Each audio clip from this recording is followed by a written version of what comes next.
I'd also like to recognize all of those sponsors who partnered with us for this evening's forum. So, as I name them, they're going to be on the slides on either side of me. Our gold sponsors are the following Republican parties: Clark County, Dawson County, Franklin County, Gilmer County, Hart County, Madison County, Raven County, Towns County, Union County, and the Republican women of Hall County.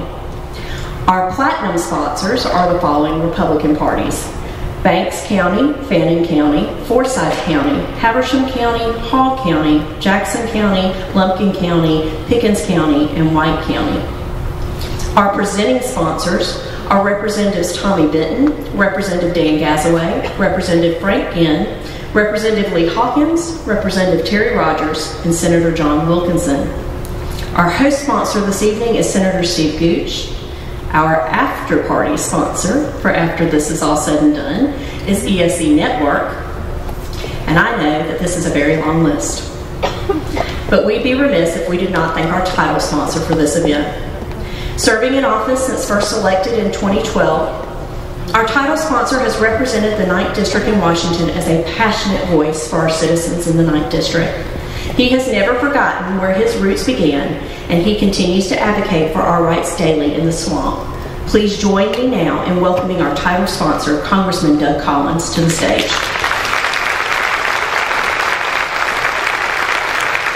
Good evening, everybody. How we doing?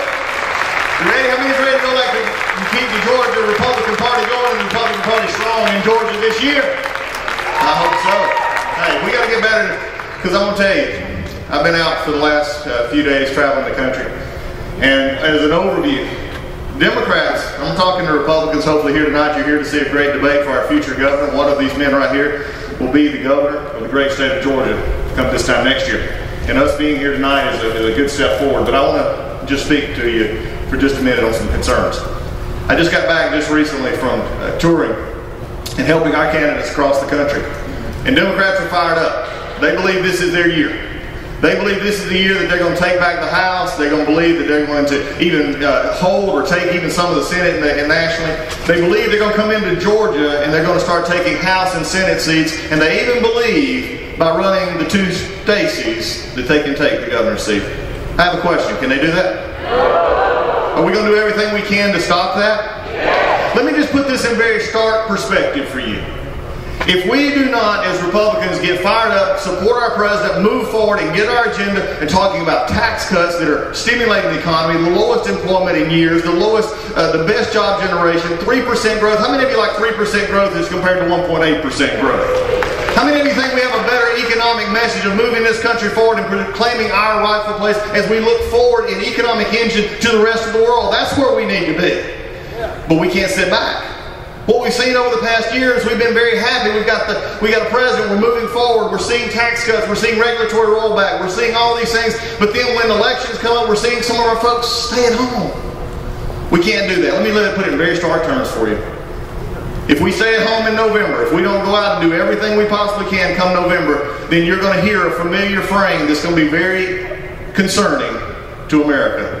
It is going to be when the gavel is handed to Nancy Pelosi. Speaker Pelosi.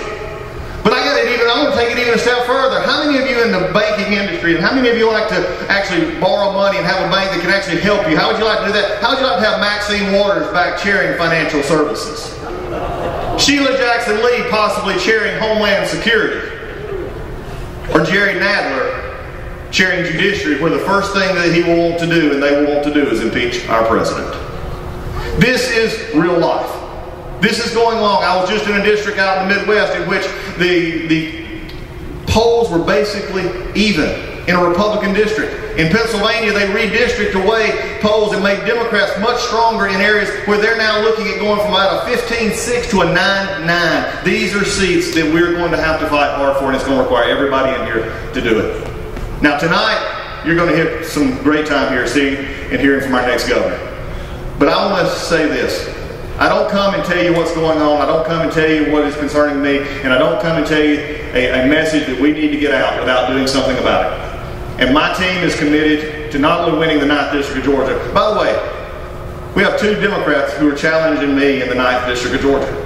This is how excited they are because they want to get as many votes as they can for their governor candidate, for their Secretary of State's candidate, and all the others. That's why it's so important for us to show up, and why Georgia is always be my home in the 9th District. And the folks who put on this, thank you so much, Rebecca, and all the folks that you thanked just a minute ago. This is what is important about being here. But I want to take it one more step further before we get to this debate. Like I said, I believe in going out and helping candidates. I believe in going out and raising money. I believe in going out and doing the things that you need to do to win elections because Republican principles matter. I'm ready for the Republican Party and conservatives to say, this is why we have a better solution. This is why we do it right. And there's only one way to do that. It's get out there and do it. It's go talk to your friends. As I told a group just the other day, not only do friends not let friends drive drunk, they don't let friends drive to the poll alone. So this year, you find 5 or 6 other people, you bring them to the polls, because when you do, that's going to be the difference in some of these races. We just lost a Pennsylvania seat by less than 500 votes. President Trump had won this seat by over 16 points. This is why it matters. I do not want to let that see it nationwide. I definitely don't want to see it here. Because I want to see one of these that are standing behind me in just a few minutes be the governor. I want to see us continue to have a Republican constitutional slate, and I want to see the continued majorities in the state house and the state senate, so we can continue to see Georgia is the #1 place to do business, and we can follow up on, by the way, I'm a little proud that Governor Nathan Deal is a 9th District resident. He's done a great job. So if you want to see that continue, what does it take? It means that you got to get out and you got to help, and I want to call John Watson to the stage. John Watson, our chairman of our Georgia Republican Party. By the way, great event last week. I think John has shown that he is a man of action and principle as well. We saw a great event. We've seen the party turn around, and we're contesting everything that we can. But to do so, I know that you're going to need all the help. Here is from me and our campaign, $10,000 to the Georgia Beach GOP. We're committed to keeping Georgia Republican. We need your help this year. So a great debate tonight. God bless you. Have a great night.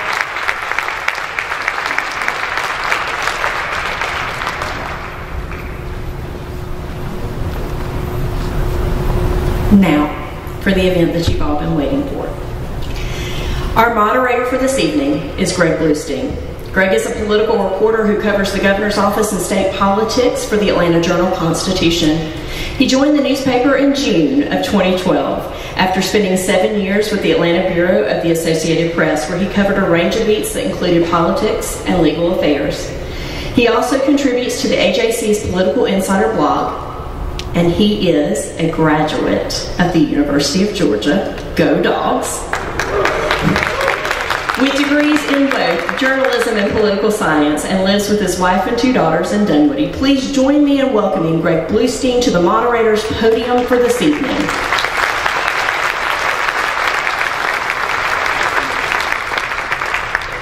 And with that, Mr. Bluestein, I turn these proceedings over to you.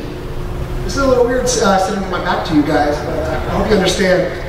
What an honor to be here, and what a testament it is to the interest and passion for politics here in the 9th District. Hundreds of people are here on Easter weekend, on a Saturday night, to watch these 7 candidates speak. So I really think it says a lot about you guys, and thank you for being here. Over the next hour or so, we're going to hear from all 7 candidates. Each of the candidates have 2 minutes to open. They'll have 1 minute each for each question. If they're called out by another candidate, they'll have 1 minute, an option for a 1 minute rebuttal, and there'll be a 2 minute close for each of the candidates. So with that started, let's get underway.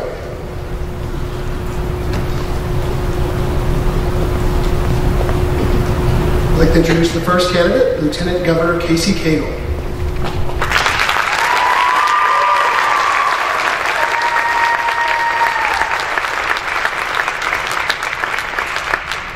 Next up, businessman Eddie Hayes.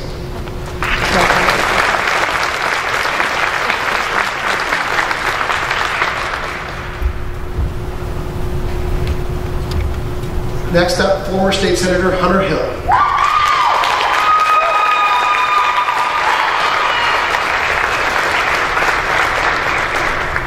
Next up, Secretary of State Brian Kemp.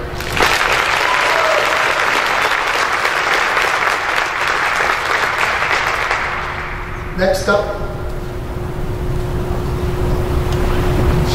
brief delay.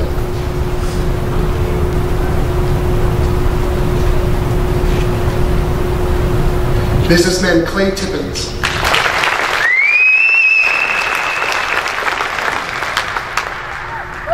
Next up, educator Marc Urbach.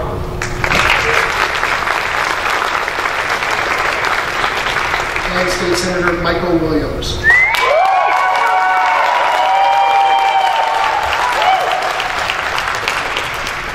So we're going to start each question, well, we start the first question left to right. And first off will be Lieutenant Governor Cagle will start. The second question, Eddie Hayes will start. The third question, Henry Hill will start. And we'll wrap it around like that. But for the first intro, Lieutenant Governor Cagle will give his first introduction. And for the final conclusion, State Senator Michael Williams will start the conclusion. Great. Well, first of all, it's an honor to be with you tonight. Thanks so many for coming out to be a part of this forum. It has been a great joy to serve as your Lieutenant Governor, and I will tell you that Georgia is expected to grow about 4.5 million people in less than 15 years. And when you think about that growth, it excites me, the opportunity to plan and to shape what that growth is going to look like for the state.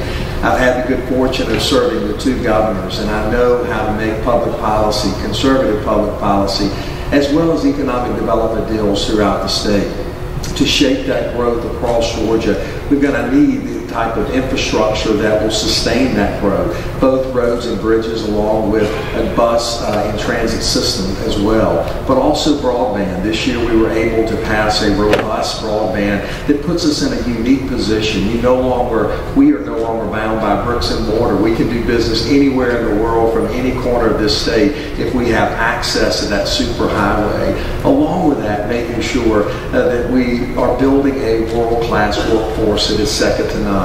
Giving kids the greatest opportunity that they can to succeed in life. That is what our passion, that's what my passion is. That's why I started the College and Career Academy Network across the state, where today we have 46 of those, where it's a partnership with the high school and our technical colleges, teaching kids on a technical path of learning where they can leave there with industry certification, a real value in their hand that they can take directly to the marketplace and be able to earn $30,000, $40,000, $50,000, $60,000 a year salaries right out of high school. Early college, dual enrollment, German apprenticeship programs, all of those things are critical for the future of our great state. This week, we actually had the good fortune of finishing up our legislative session, and in doing so, I will tell you that we passed the largest tax cut in Georgia's history. This has been a historic opportunity, fully funding QBE for the first time, and we're just getting started. 500,000 jobs is my commitment in the first 4 years. Thank you, sir. Mr. Hayes? Yes, my name is Eddie Hayes. I'm new to this. Some people say it's my first rodeo. I agree with him. Today is Saturday for me, and today is the Sabbath, so I'd like to say Shabbat Shalom to all of you. And I'd also like to say Yahweh bless you and keep you and make His face to shine upon you and give you His peace. In Jesus' name, amen. My name is Eddie Hayes. I'm born to James and Martha Hayes out of Christian, Georgia, which is in the 9th District. And so we grew up with 38 acres of land and had a place to run and play. And so basically I'm telling you who I am because this is new to me. I looked on the website and they always said, who is this Eddie Hayes guy? And so I'm introducing myself tonight to you. I have a wonderful wife. Her name is Debbie. And it's interesting, I have 5 kids. My son Jacob's with me here tonight. And so we're here doing this because we believe that there's change that needs to be made. And I think that the business skills that I have, I was a licensee with a little company you may not have heard of before. It's Zaxby's. We got started with them back in '79. It was on the 17th store. And so, we went 17 years, 18 years with them, and I wanted to talk to Zach, and I said, hey, I'd like to close on Saturday for the Sabbath. He said, that's not our model. And I said, well, it is my model. I've been keeping Sabbath. And so I decided to get out of Zaxby's, which was a very good thing. It allowed my family and I to do lots of good things. Travel to Israel for 3 months, 1 year. And so, I had to make a decision. I had to make a tough decision. Do I want to continue to have my employees work on the Sabbath, or do I want to give the day off? And so I chose to sell a business. It was $2.5 billion. Senator Kemp? Thank you so much. I appreciate you coming out and spending your Easter weekend with us. I'm Hunter Hill. I'm a lifelong Georgian. I've been here my whole life. I got a chance to go to West Point to play football, and upon graduating, I chose to be an infantry officer and went down to Fort Benning and became an airborne ranger, and then led 5 different teams on 3 combat tours in Iraq and Afghanistan. I've been in the real estate business, and I've been running a coaching company for the last couple of years. We help entrepreneurs and executives reach their full potential. I'm married to my beautiful wife, Shannon, who's here in the audience somewhere. We have 2 beautiful children who go to our local public school. But I've also been in the state senate for 5 years, and I can tell each and every one of you that there is so much more that we can be doing to move the conservative agenda forward in our state. But it's not going to happen unless we elect a true conservative leader to be our next governor. Because the values that you and I believe in, less government, less taxes, and more freedom, these things are not going to be implemented into policy if we elect a weak career politician. You know, what is the point of having these incredible majorities in the State House and in the U.S. Congress if we're not going to use them to implement our values into principle? Our values and principles into policy. You know, the reality is that we are $21 trillion in debt at the federal level. And I believe we need true conservative leadership at the state level to lead the way to begin changing that dynamic across this country. I think only states can do it. And I believe Georgia can be at the forefront of implementing a more limited and focused government that delivers results for taxpayers. And we're seeing all over the country that our Christian values, the founding principles of this country, are under attack from the left. And we need a conservative leader that's going to stand in the gap and make sure that the innocent life of the unborn is protected, that our Second Amendment rights are protected, that religious liberty is protected. That's what we have to do. That's what I will do as your governor. I look forward to answering the questions. Thank you, Senator. Secretary Kemp.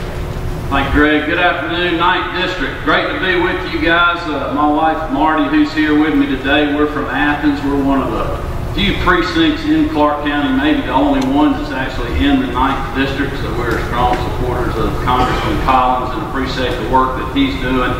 But we have been in Athens. We both grew up there, went to the University of Georgia, started my own company back in the early 90s, so I've just been a good old hard-working conservative small business owner for over 30 years now, and that includes tonight.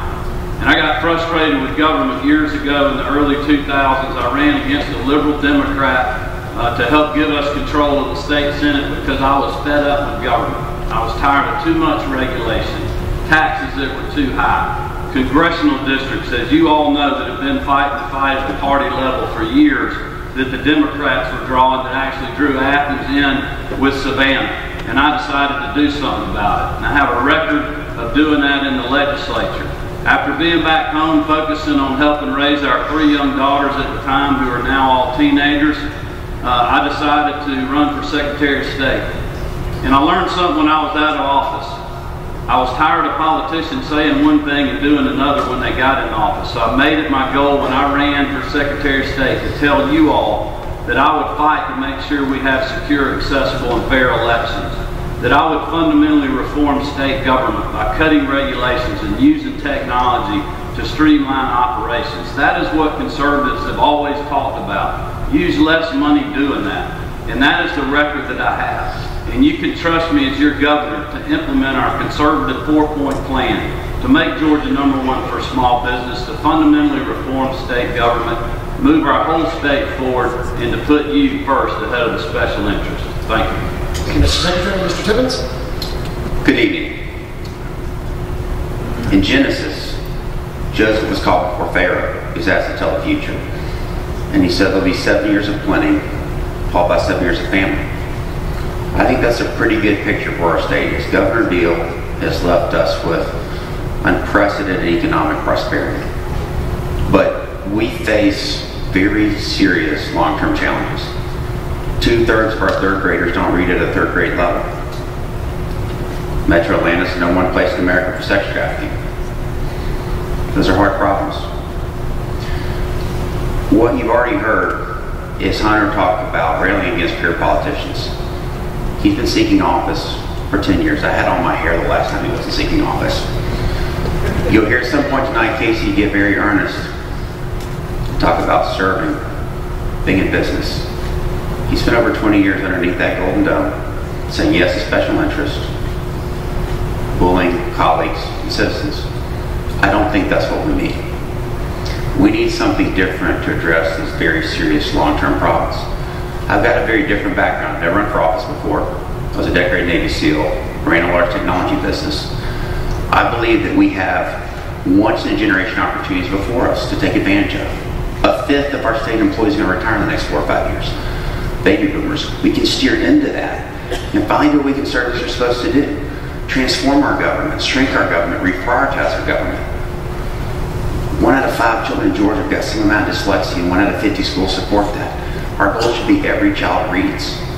If we use the skills and methods and techniques that I used overseas with my buddies, today on networks like ISIS, we can crush sex trafficking and crush MS-13 and the opium networks. That's why I jumped in, is to give you outcomes like that. Please give me this job. Thank you, Mr. Tippins. Mr. Urbach. Well, good evening, and thank you for being here. It's an honor to speak to fellow Georgians. And this is your campaign, the people. I am the only candidate that is a statesman. I am not a career politician, and I am not a fake lying conservative like them. For 9 months, Team Urbach has traveled all across our great state, talked to thousands of citizens, attended all gubernatorial forums, and much more. Thousands of people have told me, Mark, you earned my vote. And I replied back, God bless you, thank you. What can I do for your family? Isn't it interesting how for about the past 25 years, men like these have been running for political office? They say they are conservative, and they are, with your money. Yes, they take it, and they conserve it, and they give it to their friends and special interests. As your governor, like our CIC, our commander-in-chief, and our duly elected president, Donald J. Trump, together we will drain the swamp.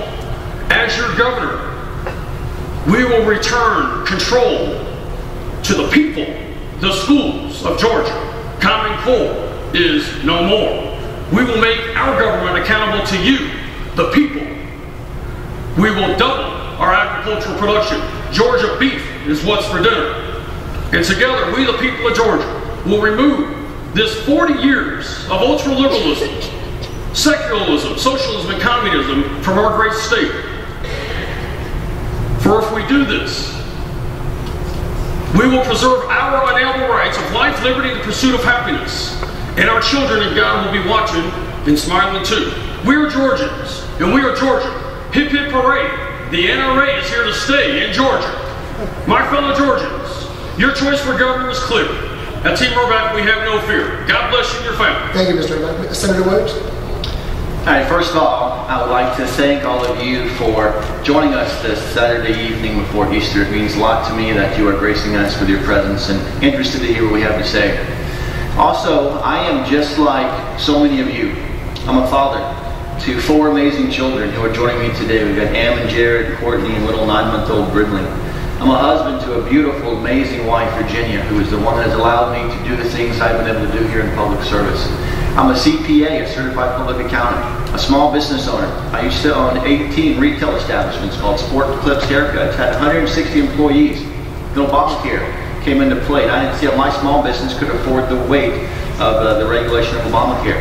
So tired of government regulations, and also tired of candidates that line the stage, tell you everything they want you, everything that you want to hear. They spend tens of thousands of dollars in surveys trying to figure out the best way to present it to you.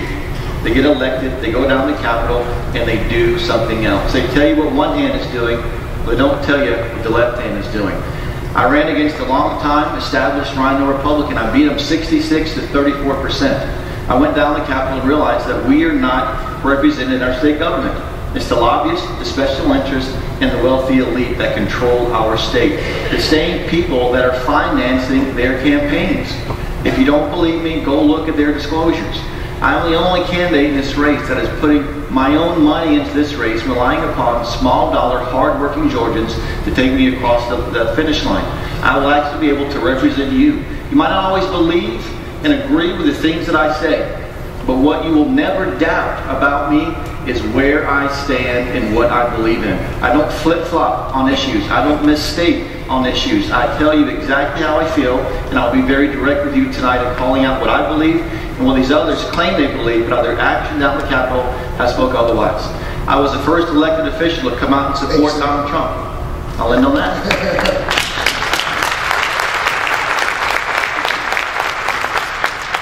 Lieutenant Governor Cagle, the first question starts with you.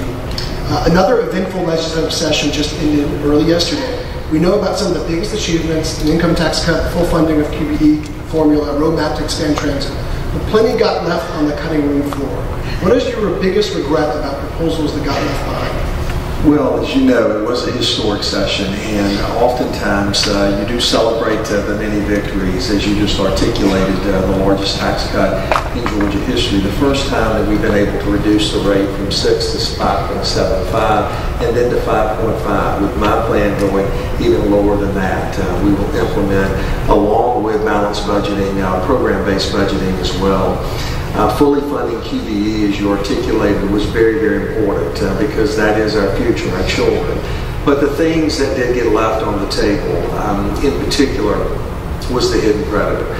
One of those issues that, sadly enough, I would have liked to have seen move forward through the legislature. It did get caught up in the banter back and forth and was not able to get finished. But if I had one thing to say, that would be it.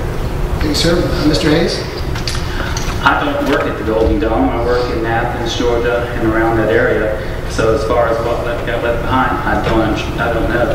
But I would like to say that I was sitting in a city council meeting, and they were talking about this rainy day fund that we have, and talking about the rainy day fund that we have in Georgia. Well, I listened to them, and they said, well, we have X amount of millions of dollars that's set aside for a rainy day. And I thought to myself, why does the government have that much money set aside? Why don't we live on a budget like everyone else? Why don't when it's hard times the government gets lean? Why does the government get to just keep going on and on as they always did, day in and day out, and nothing changes? So I wasn't at the Golden Dome, didn't have anything to say with it, but I do want to bring that up to yourself. The money that's in a rainy day fund is not the government's fine. There's no money made there. Thank you, sir. Senator? Yeah, I think we need transformational change. We need a different vision.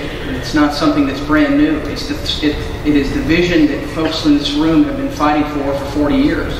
It's less government, less taxes, and more freedom.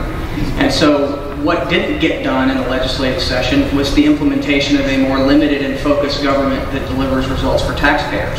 It's wonderful that the economy is growing in Georgia, but so have tax receipts.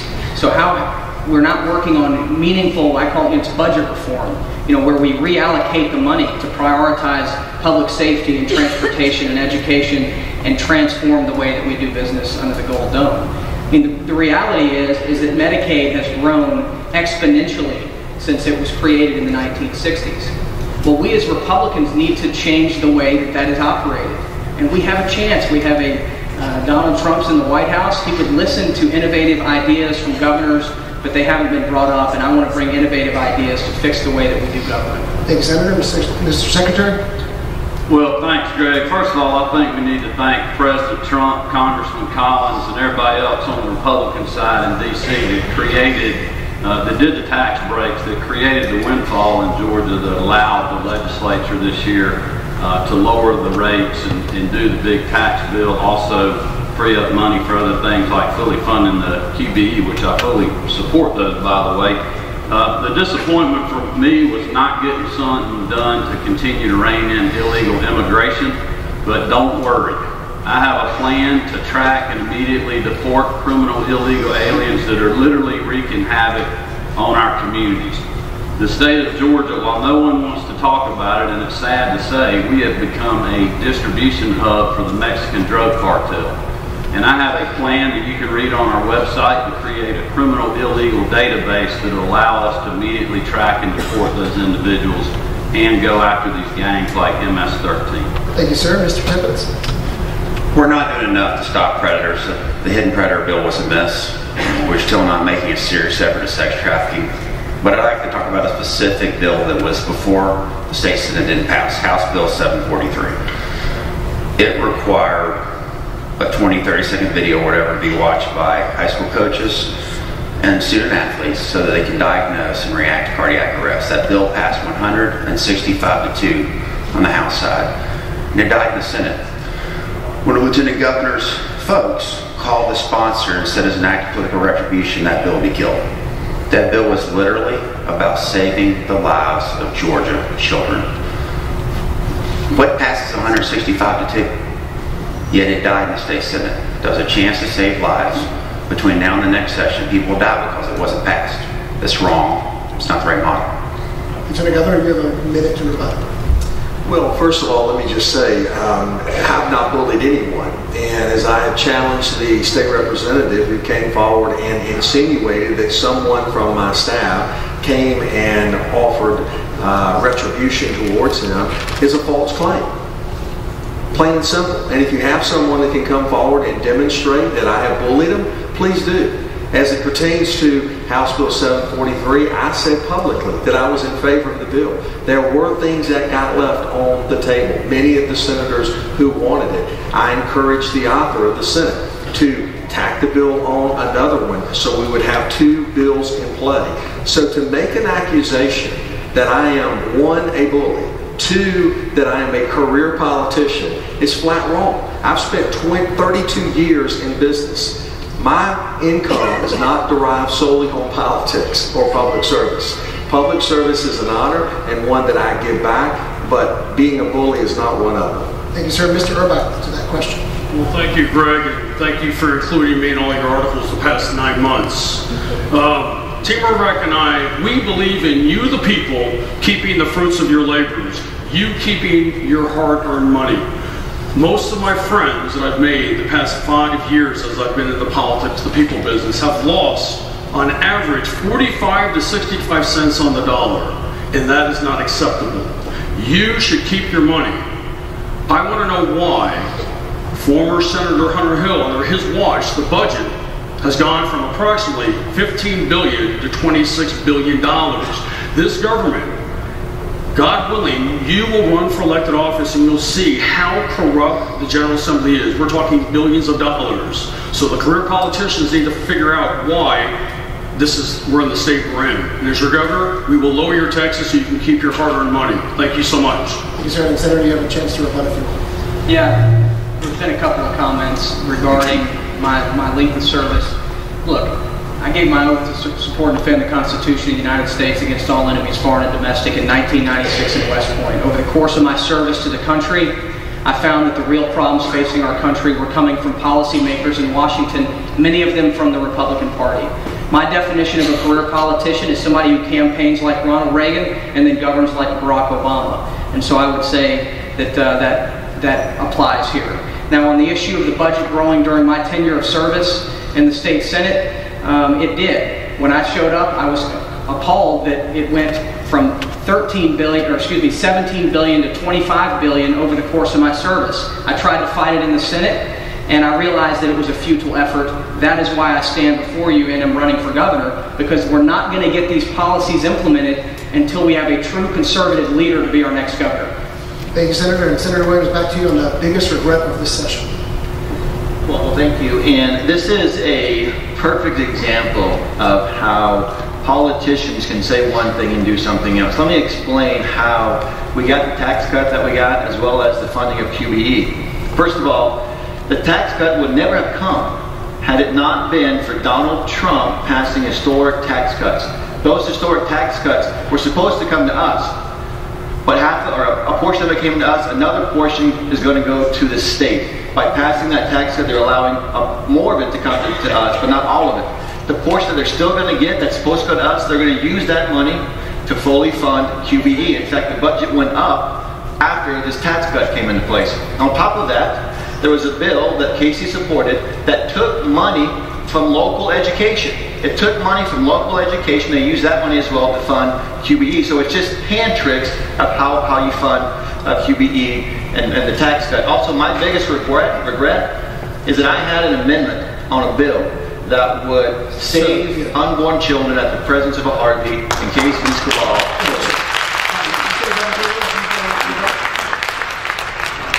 Spend all night just rebutting accusations that are not validated, but I will just make very clear. I very much appreciate what President Trump and Congress did on the tax cut, and we have seen tremendous benefit as a result in terms of citizens within our state and really our nation as well. A tremendous increase in salaries that have been given to individual employers and employees, and I think that's remarkable. We've seen an all-time high in terms of the stock market, so many benefits. But we had a decision to make. Early on, the governor made the decision that we should hold and wait to see, because this is projected money, not real money. And as a result of that, I weighed in along with the speaker, and we came to a consensus. This is a 100% tax cut with a billion dollar net benefit to the taxpayers of this state. That's a fact. Thank you, sir. The next round starts with Mr. Hayes. This question is from Sally Forrest of Ellijay.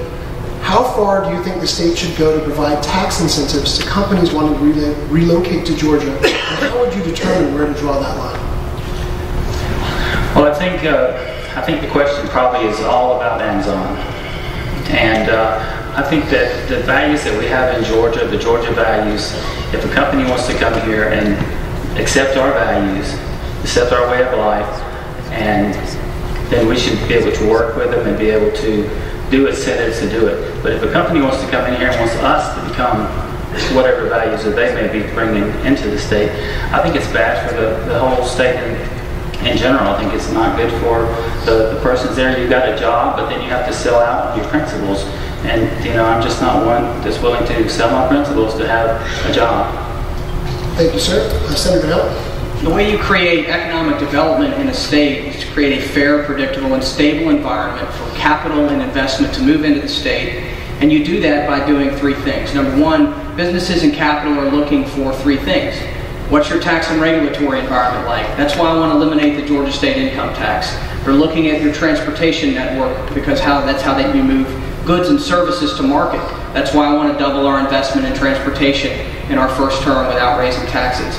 And then finally, they're looking at, do you have a workforce that's prepared and able to take on the jobs of the future? That's why we need to continue to do what we've been doing on technical college, but we also have to elevate K-12, and I want to infuse the free market principle of competition into K-12 education so that families have more charge of their resources and therefore more choices and options. This is an economic principle. If we do those three things, we'll be on the short list not only for Amazon, but for every company in the country to move capital here and move jobs into our state. Thank you, sir. Secretary Kemp. Well, I think the thing that's important for you all to know about myself is I will be a governor that's going to ask that question: how much is it going to cost? Who's going to pay for it? And what is the return on investment for you, the taxpayer, putting Georgians first ahead of the special interest? But that is exactly why part of my conservative 4-point plan is to fundamentally reform state government, how it spends taxes and operates. That is something that Republicans ran on in the majority and never implemented.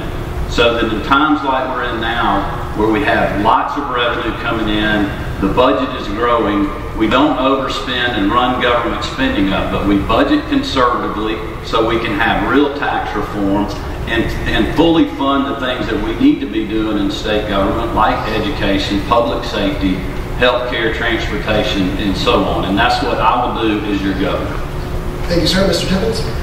Tax incentives ought to have at least 3 criteria. They should be rare, they should have an ROI, and they should be applied on some even basis. Now, my business career set the tables putting together deals like with the Amazon thing, and we can't possibly know whether that's a good deal without knowing how many of those jobs are committed versus hoped for. Now let's shift to the real issue: how to make a better tax environment. People ought not to get to talk about lowering taxes unless they give you specific things to lower spending. One precedes the other. Here's things we can do. 1 in 5 state employees due to baby boomers voluntarily retire. Steer into that, take advantage of that. Number 2, use data and analytics to eliminate the massive waste, fraud, and abuse in our system. There's 20 counties in Georgia with 3 times the state average of their working age adults with disability. 17 are contiguous. That's not normal. Those are the types of things we need to be looking at. If we steer into those types of things and take the $500 million a year roughly that's been going into the rainy day fund and give that directly to tax relief, that's how we have a great tax environment and attract companies. Mr. Urbach? Well, as a former small businessman in Austin, Texas from 1991 to 1999, with common sense principles, my sports leagues, they tripled their revenue. And as your governor, I believe that the citizens are the first branch of government, which you are, and the citizens have a say in what their government does. Because we represent you. Unfortunately, some career politicians and some fake conservatives don't represent you. They represent special interests. So, the people should have a say in what companies come to Georgia. But I was a small businessman. We know that small businesses are the life cycle and engine cycle economically for towns, cities, and states. And we will decide what incentives we provide for these humongous corporations like Amazon. And I'm telling you right now, I'm against giving Jeff Bezos upwards of $11 billion for him to move here. I'm fighting for you and your families. Thank you, sir. Senator Williams? I have been leading the charge against giving tax breaks to Amazon. First of all, I don't think it's right for the government to pick winners and losers. Secondly, I don't feel like it's right to take our money and give it to a guy who wants to give it back to illegal immigrants. I don't think that's right. Also, whenever I hear Casey talk about creating 700,000 jobs, well, how then has the earnings per capita in this state, it's gone from number 26 in the nation all the way down to 41st in the past 10 years. I don't know what kind of jobs have been created, but they're not high-paying jobs. Also, Hunter Hill talks about being a true conservative. I'd like to know how he can vote for HB 434, which allowed the government to come in and take your property through eminent domain for economic development purposes. So if the state of Georgia wants to allow Jeff Bezos to come build on your property, they can do it because Hunter Hill voted for it.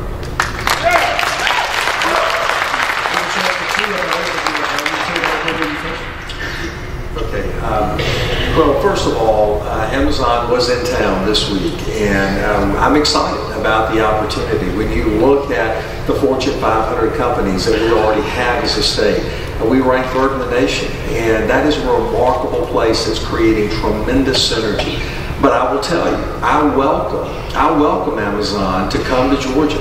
If they want to come here for our low tax environment, if they want to come here because of our cost of living that is low, they want to come here for our regulatory environment that is fair and just, our tort system that is not onerous, and our workforce that is second to none, that our university systems are turning out and our technical colleges are here, absolutely. I think that is wonderful. And every single tax credit that is on the books right now, whether it's a jobs tax credit or an investment tax credit, every single company gets to take the same advantage. You treat everyone fairly, and what their total comes up to is what they'll be entitled to. But it's not at the value, not sacrificing our values. Thank you, sir. And Senator Hill, you have a chance to reply as well if you want. Yeah, obviously, we make a lot of votes. I don't know what particular issue that was, but I will tell you this. We have focused on a couple of things during my tenure of service in the Senate.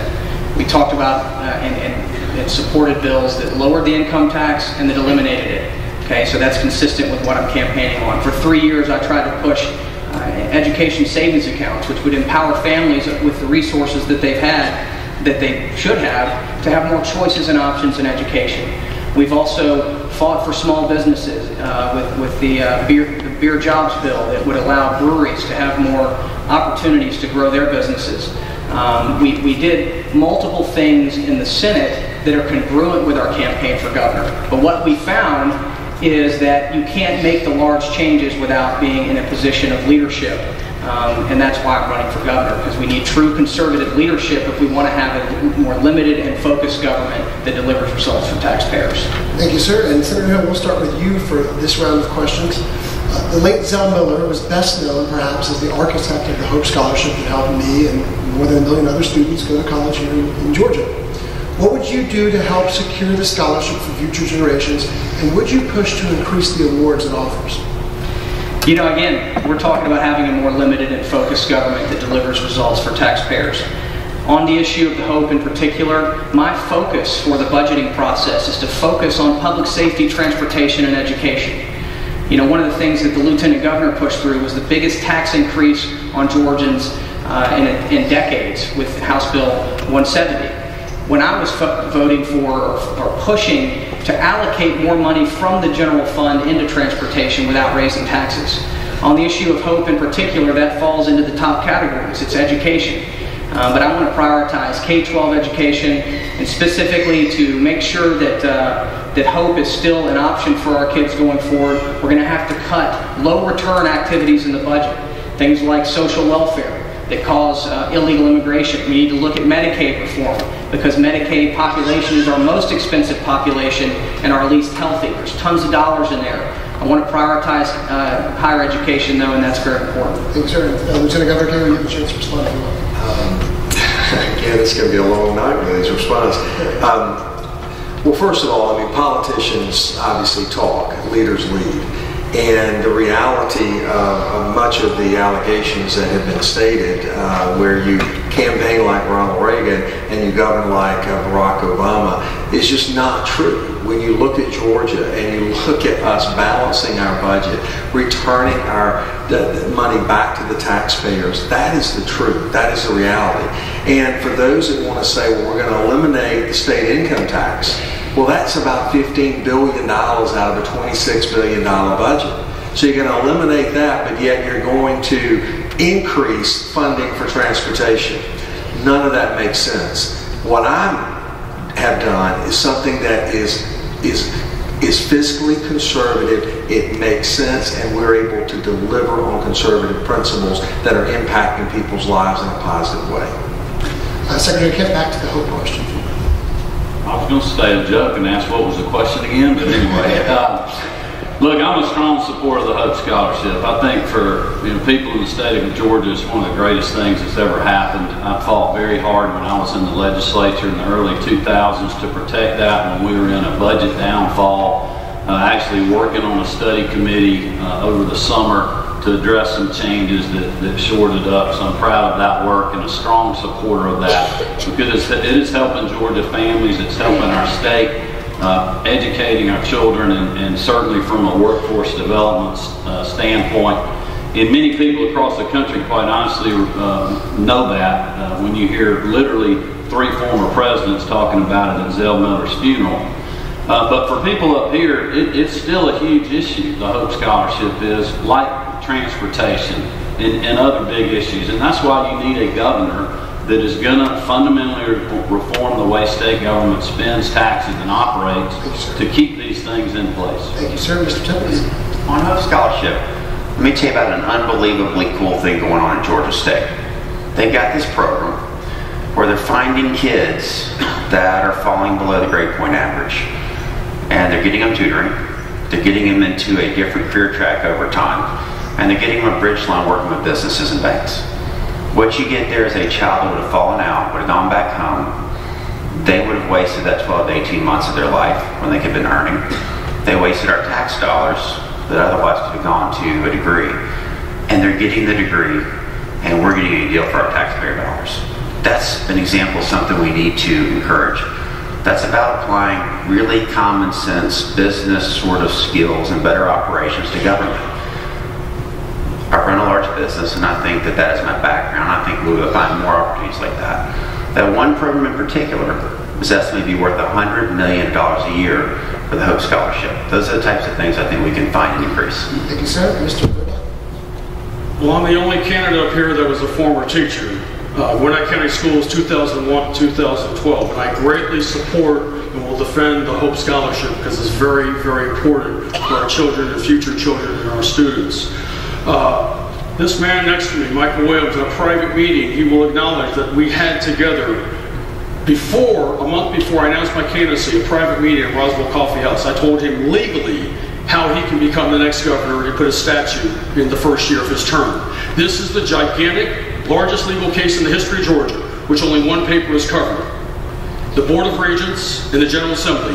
Billions of your property tax dollars are being sucked up by career politicians and fake conservatives, and they have exclusive authority to do whatever they want with your money. And they do it. They pay the presidents of Georgia colleges higher than President Trump. So Michael can explain to you why he's done nothing, while my attorney and I are fighting in the courts for you and your families using the grand jury. Thank you so much. Thank you, sir. Senator, you have a chance to rebut if you want. Yes, we did meet, and I disagreed with him. Like many things he's going to say up here. So that's really all I have to say about that. And to the question about Hope Scholarship. All right. Being a CPA, I am uniquely qualified to address so many of the issues that this state has, especially when it comes to money and where we're going to get money from. Hope Scholarship. We have the second largest lottery in the entire country.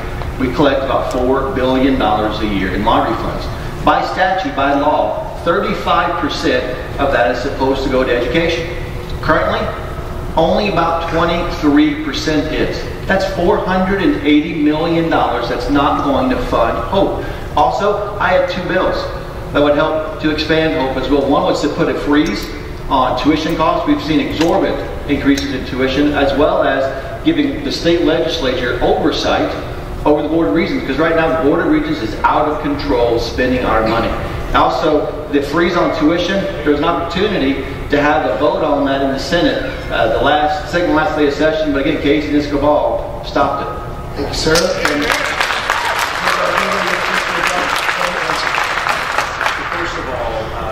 Zell Miller, I had the opportunity to serve with, and he is a remarkable man and did a huge service to the citizens of our state with the Hope Scholarship, both at the post-secondary level, but also pre-K, which oftentimes people miss. Since the Hope Scholarship, 70% of our, or before the Hope Scholarship, 70% of our brightest and best were going out of state. Today, 70% of our brightest and best are staying in state.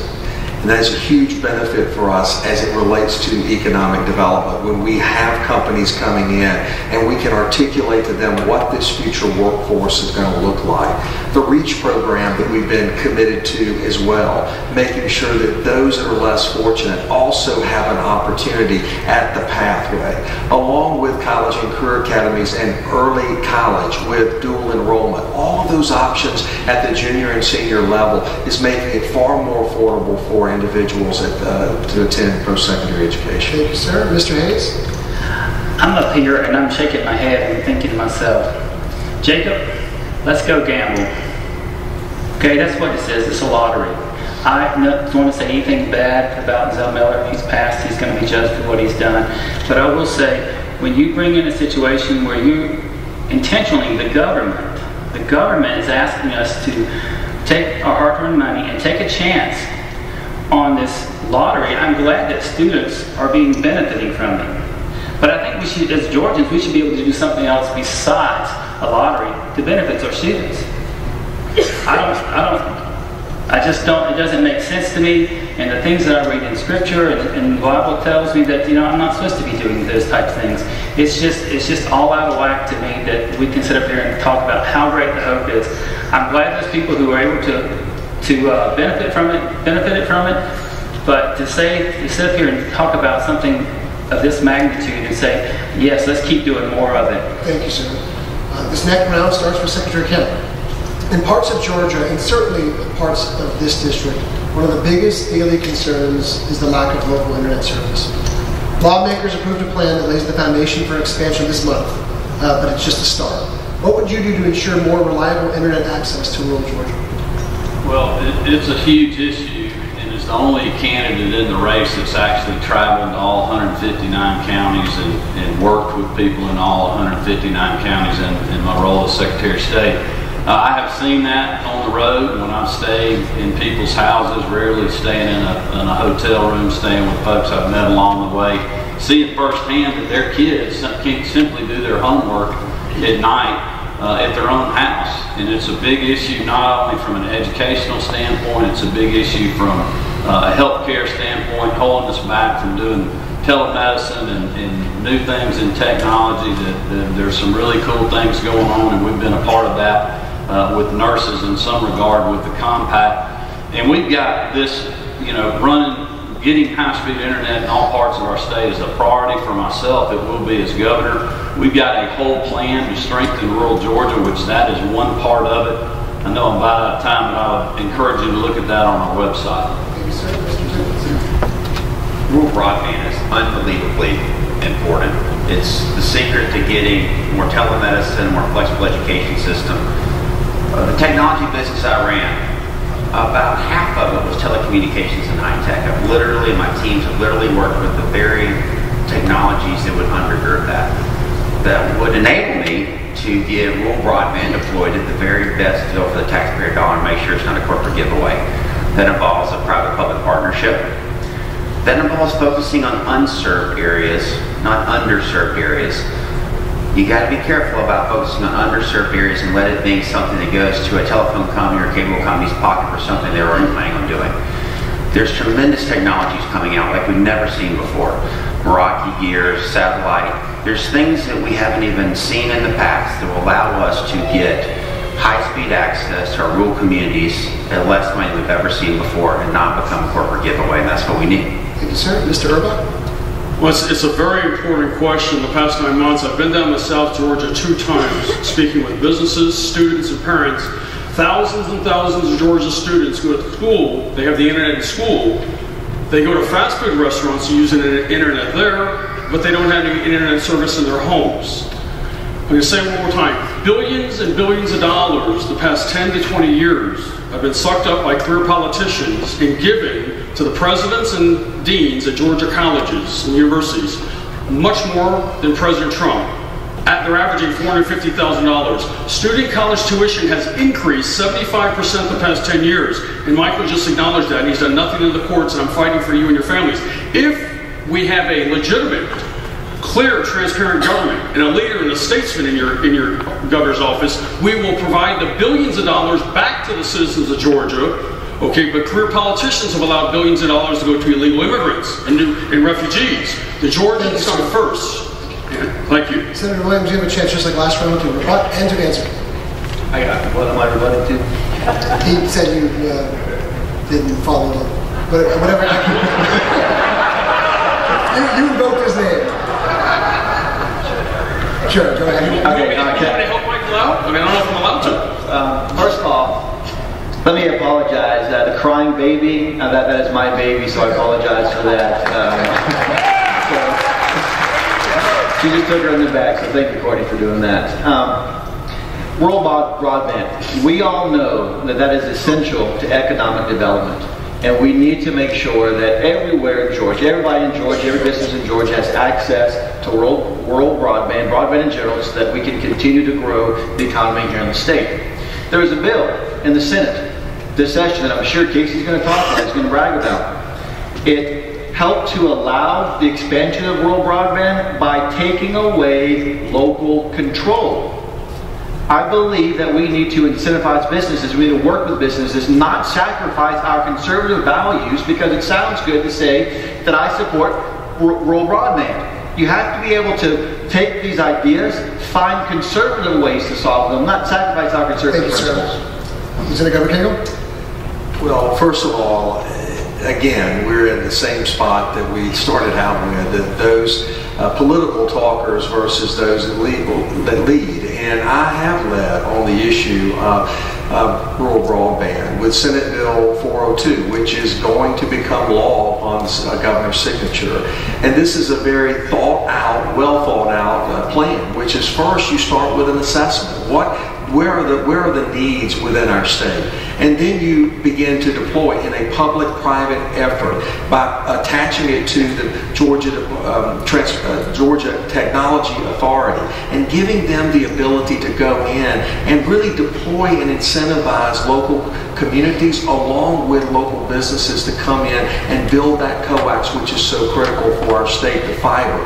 But let me just say this. To do that, the reason that is so important, in Georgia today, 70%... I'm sorry. Mr. Hayes? Yeah. I think that having broadband everywhere is great, and that's fine. But I would like to say, what are the protections we're putting in for our children? I was listening to a fellow just the other day, and he said from the time kids are 12 years old now, but they've been exposed to pornography and everything, and we're giving them that ability to handing them laptops at the schools. They're connected to the internet. What are the safety nets? And I would, as governor, would make sure that the safety nets are there for our children to protect them from predators online, which goes back to the sex trafficking, people getting caught up in these relationship things over the internet. I think we need to security, and internet security is something that's well needed, as well as having access to the band and all. yeah, it makes business works faster. It works for me. I use the cloud in my business, but I don't allow my children on the internet without supervision. Thank you, sir. Senator Hill. Rural broadband is extremely important. I think we're going to continue to see more healthcare be delivered over the internet, certainly more education, and of course access to jobs and opportunity. I mean, so it is an issue that if we want everybody in our state to have access to what's going on in the future, rural broadband is very important. But the last thing we need to be doing is putting forth a government-centric program or a government program either way. There's so much innovation and technology, and the reason I don't want a government program is technology in particular is graduating upon itself year over year exponentially. So if a government were to run it, then it would be obsolete in 5 years. So let's lean on Google and AT&T and Comcast to come to the table, and as governor I will lead that effort to bring the right people to the table. One of the things that the government can do is to get out of the way and let the private sector innovate. Maybe we can look at tax credits for labor as they go and put the infrastructure in place, and also have right-of-way standards across the state as well. Thank you, sir. This next question starts from Mr. Tippins. Governor Deal spent part of his 2 terms on a criminal justice overhaul that diverts more nonviolent offenders away from prison sentences. Matthew Cavenden of Gainesville wants to know if you support additional criminal justice reforms that Georgia should make beyond what the governor has already undertaken. Yeah, a few things on our criminal justice system. First of all, Governor Deal's program for criminal justice reform leads the nation. I would see to continue that. But let's talk about some of the next things that we need to do to have a safer Georgia and continue to deal with our criminal justice reform. First of all, 1/3 of folks that are in our prisons come out of the adoption and foster care process, and that is a broken process. Next, 2/3 of our 3rd graders don't read at a 3rd grade level. That's something that we need to tackle with everything we have, or else we will always have too many people in prison. I know I keep coming back to this, but there's absolutely no excuse for why we're the #1 place in America for sex trafficking. Your human trafficking networks directly overlap with your MS-13 gangs, with the heroin gangs that provide the product that entraps those children into sex trafficking in the first place. The techniques and methods that we've proven overseas for taking down targets and networks of bad guys can be applied to solve these problems, and that's what I seek to do as governor. Thank you, sir. Mr. Urbach?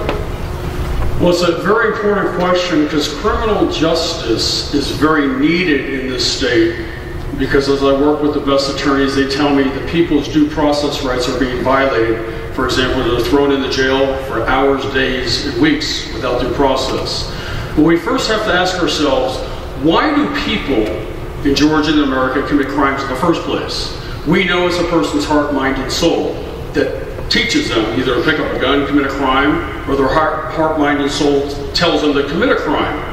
Okay, I have a 5-point Bible plan. I keep the Bible right here at all times. I'm the only candidate that brings the Bible to all gubernatorial events. You know, hear the Word of God, believe in the Word of God, repent for your sins. If you're a Christian like me, acknowledge and take Jesus Christ as your Lord and Savior, and get baptized or rebaptized by a man or woman of Christ. As a statesman, my oath to God, 10 million Georgians and our future children, our posterity, and 2 constitutions will be upheld at all times. I'm a leader. Look at the men up here. Have they ever stood in the chamber? Senator Williams? And led? Thank you.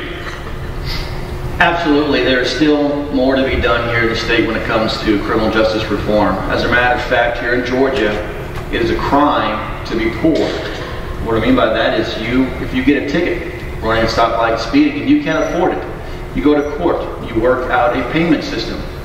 But to work out that payment system, you are put on probation like a common criminal, where you have to pay additional fines to the probation officers. There is more work to be done. We have to provide relief for the hard-working Georgians out there that might get a ticket, but don't put them on probation. Also, what you just heard a few minutes ago was Casey Cagle rationalizing away his conservative values, or his perceived conservative values. You will never find me explaining away why I did something that's not conservative, because we have to have leaders that can lead on principle and not rationalization. Thank you, sir. Answer the question. I'm not even sure what he's referring to, so I'll just go to the question. It's been a great partnership that I have had with Governor Deal on criminal justice reform, and I will make sure that the council stays in place so we can continue this effort as we move forward. But let's be clear. The biggest issue that is confronting our state is an issue of poverty. 25% of our kids live in poverty. We have 40 counties that have 40+% poverty rates that exist. We have to give them a better alternative than the choice that they have in front of them. That's why education is the great equalizer. That's why I have created 46 college and career academies that give them the opportunity not just to graduate at 98% graduation rates, but also to double their income from $16,000 to $32,000. Giving them a value proposition, a value-added proposition, is what motivates them to see their purpose and their meaning in life. And as governor, I am going to fight every single day to stand in the gap so we cut the poverty rate and we give more productivity out of individuals. Thank you, sir. Mr. Hayes? Criminal justice and the system that we have here in the United States and in Georgia, the one who the crime is perpetrated against is never made right. The person goes to jail for their crime. The person who was the crime was preventing it, that they're alive afterwards. They pay the bill for that person to be kept in prison, incarcerated the whole time he's there. And then we don't even have the decency to give them notice when they're going to be let out. Because who knows what the reason that they acted that crime upon him. I think a more just justice system would be that a system that those who the crimes are perpetrated against, that they will be able to sue those who perpetrated those crimes against them, as well as the government looking out for the welfare of the widows and the orphans and those children that are being drawn into the sex trafficking, that they get restitution. We have no restitution in the system that we have now. Thank you, sir. Senator Hill? I keep talking about this, but we need a more limited and focused government that delivers results for taxpayers. The bottom line is, since the Great Society, we've spent trillions and trillions of dollars on low-return activities, and it starves the core competencies of government from the needed resources they need to deliver results.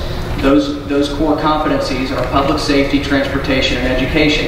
And of course, criminal justice falls under public safety. We need to make sure that there's enough resources in the budget to make sure that we have enough room to house our criminals that are keeping our families unsafe. But the folks that we're scared of need to be in jail, and the folks that we're mad at, we need to have meaningful economic development opportunities so they can come out from their prison sentence and begin to be productive members of society. But again, career politicians talk about even poverty. Poverty is not something the government is good at addressing.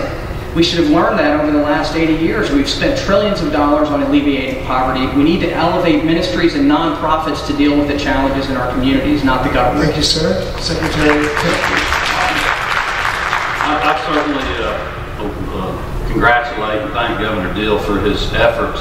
But the next step is really public safety reform. And I have got a plan to do just that. I mentioned it earlier, having a criminal alien database where we can actually go after, tear down the silos so local, state, federal authorities can work together. They can track these crimes, track the individuals, and easily track and deport criminal illegals. But also a lot of this is tied to drugs, to gangs like MS-13. Every day or every week, you're reading a story about a gang member doing a drive-by shooting.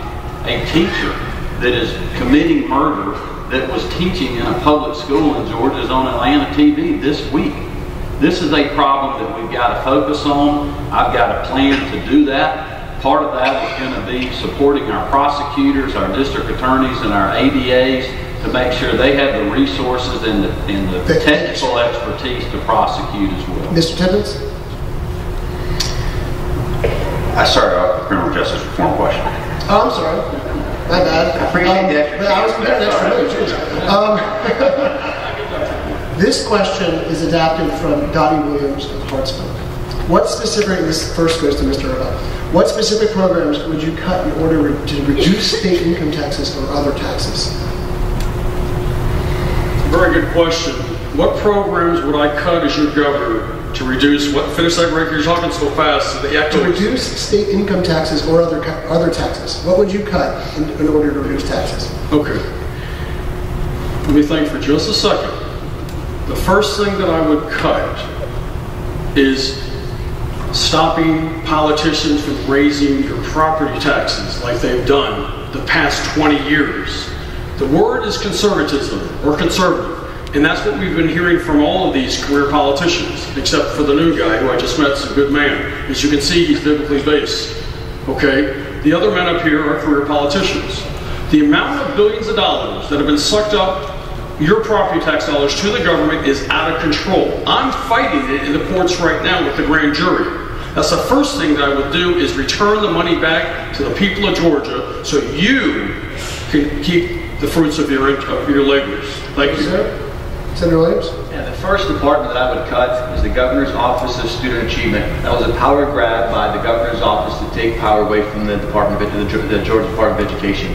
Also, again, being a CPA, being a CPA, I am uniquely qualified to figure out where we can cut money from. We have a severe lack of oversight when it comes to spending our tax dollars. For example, the Department of Corrections, they spent $33 million. Audit comes in, can't find where they spent it. Department of Community Health transferred about $115 million to Department of Community Services, but Department of Community Services only record about $105 million.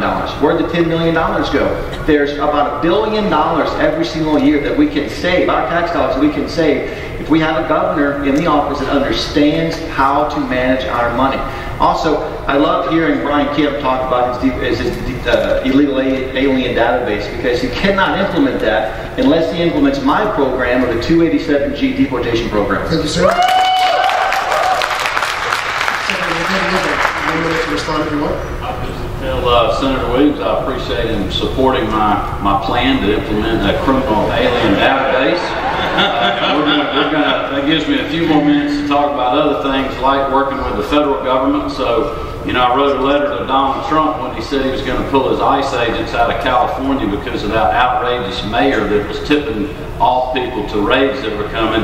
And I told him we would be glad to have those ICE agents to work with us in Georgia. And as your governor, I promise you, I will work with people like Senator Williams, even though he won't be in the Senate. Perhaps he can help me implement my plan to do this criminal alien database and go after these people and make a real difference.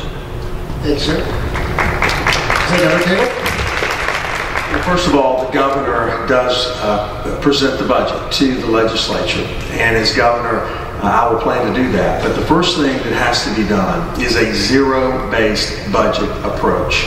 That is where you get to all the cuts that are necessary to rein in government. Zero-based budgeting with program base going along with that. Focusing every agency on their core competencies of what they're there to do. No duplication, not getting in a situation where you've got 5 different agencies that are all doing economic development. And sadly enough, we have too much of that that's going on. So that's number one. But number two is making sure that able-bodied workers have the skills necessary to go back to work and become productive citizens.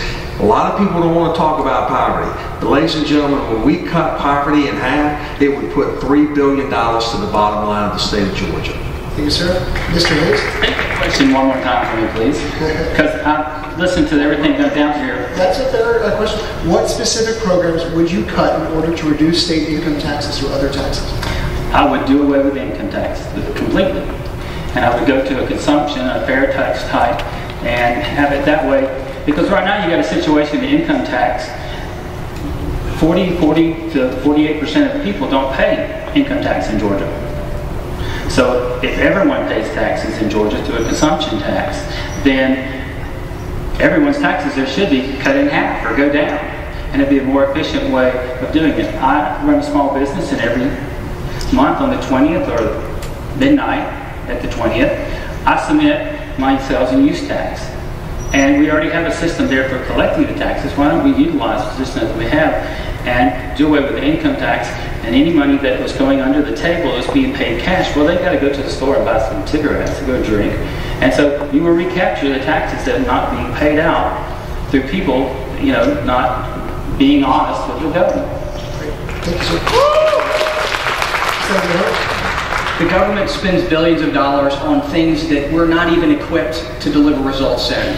And these are the areas of life change. So when you talk about specifically what programs are you going to look at, we have to bring to bear the social programs. We've been talking about it for decades. We have to do long-term entitlement reform at the federal level, but I don't believe that they're going to have it. Again, the 10th Amendment says things that are not specifically articulated for the federal government to do, that the states should do. And I believe we need a true conservative leader at the state level to implement a more limited and focused government that delivers results for taxpayers.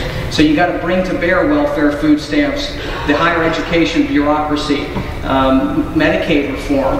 And the reason we do that is because we love people. And the bottom line is the government is not delivering results and helping these broken people. But I believe if we empower ministries and nonprofits to do more in our communities, we'll deliver results for those who most need it, and we'll have the resources to invest in the core competencies of government. And that's what I will do as governor. Thank you, sir. Secretary Kemp.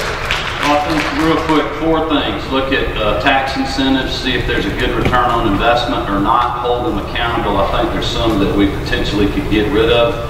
The second thing is cut red tape. Part of my plan to fundamentally reform state government, on day one, I will create a Putting Georgians First committee that will be made up of business people, not bureaucrats, to do just that and charge the leaders of the executive branch and the Kemp administration to bring those ideas forward, much like President Trump has done.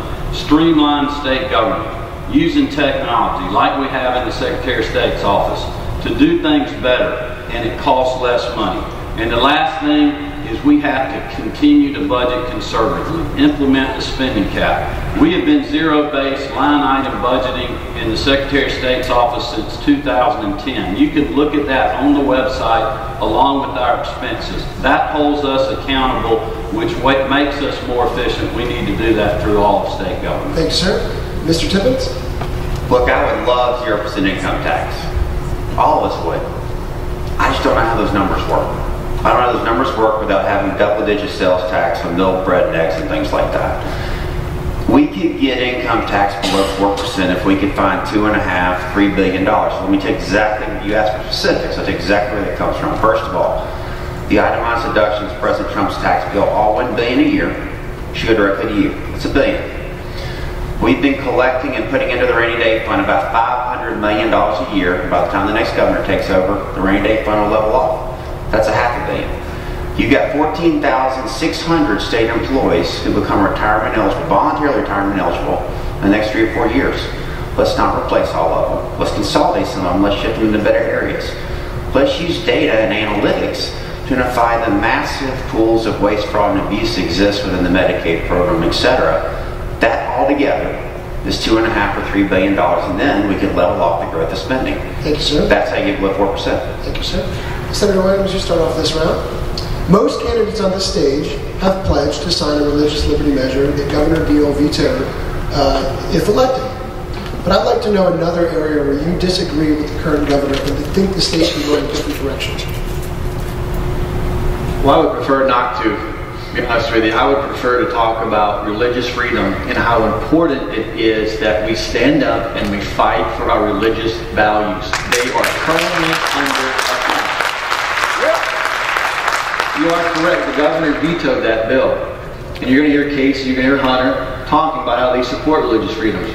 I had a religious freedom amendment on the floor of the Senate. Again, it was killed. A vote could not be brought forward because of what Casey and his cabal did. The current religious freedom bill that's in the Senate, Hunter Hill would not sign it.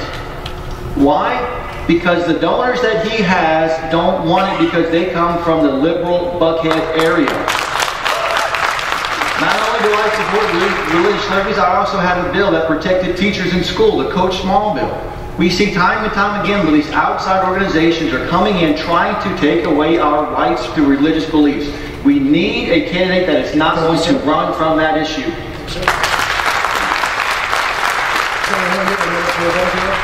Marc Williams is right about one thing. I represented the most tight district in this state, in the state Senate, and many of my constituents didn't want me to vote for religious liberty. But I did it anyway, because I fought in Iraq and Afghanistan, and I know what it's like to be in countries that don't protect your religious liberty. They won't protect any of your liberties.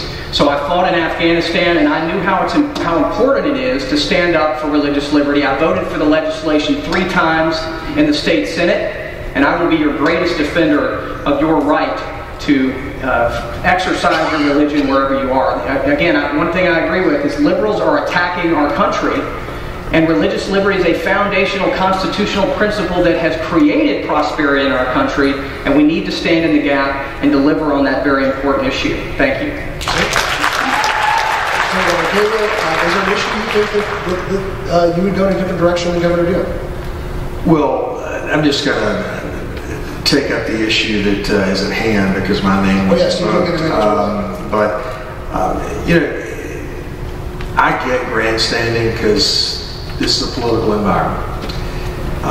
It's disappointing for individuals to stand up and question someone's faith, someone who has a record on the issue of faith and fighting for faith-based organizations at every single turn.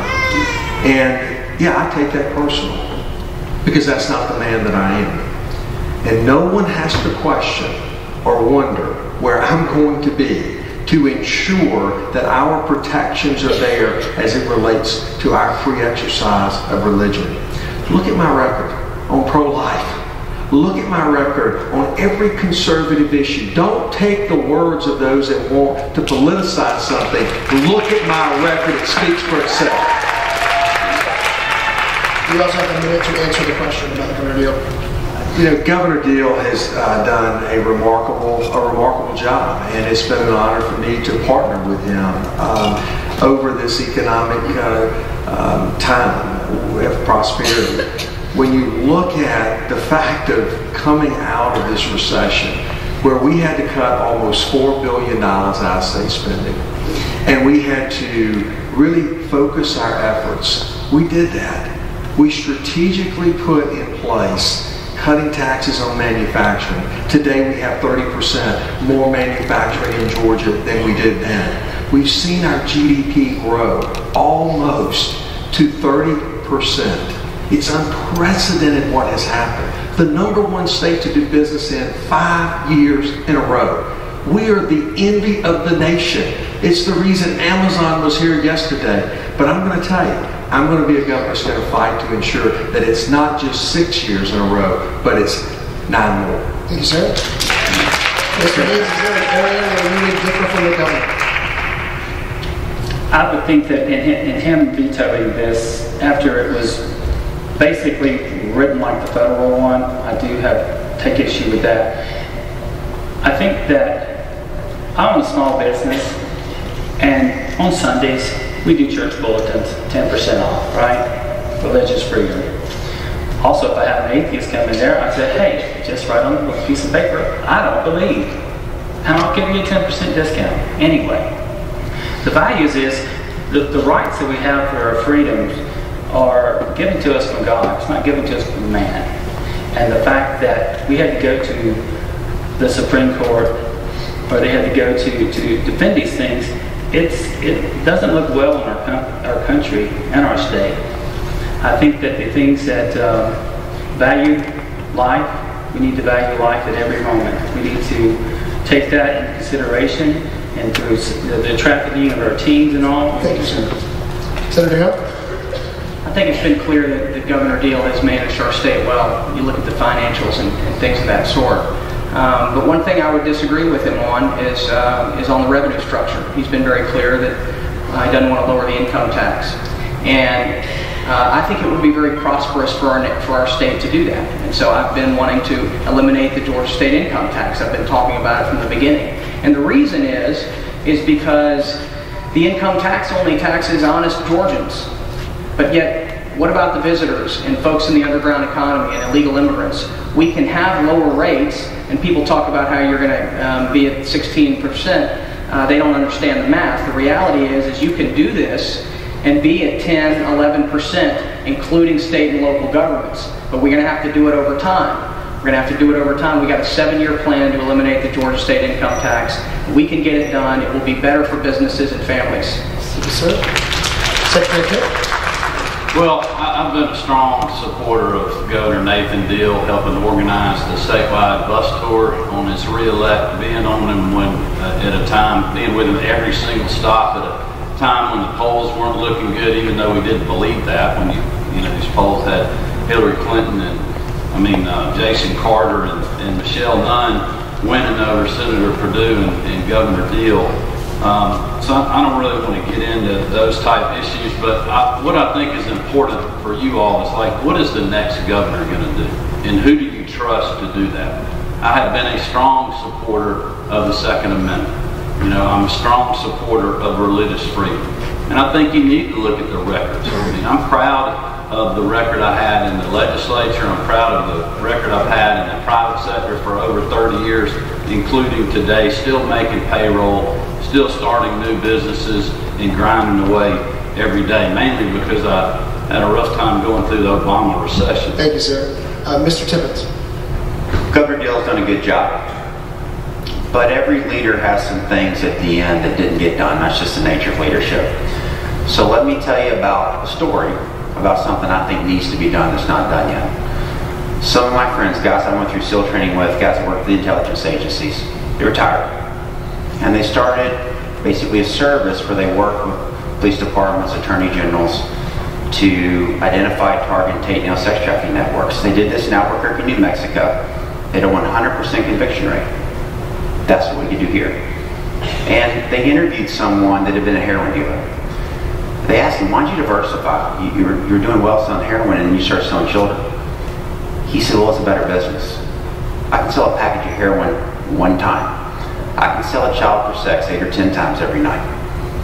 That we are the #1 place in America for that embarrasses me and infuriates me. I will work to solve that, and I know how to solve that because I've done those things overseas. I commit that to you. Mr. Urbach.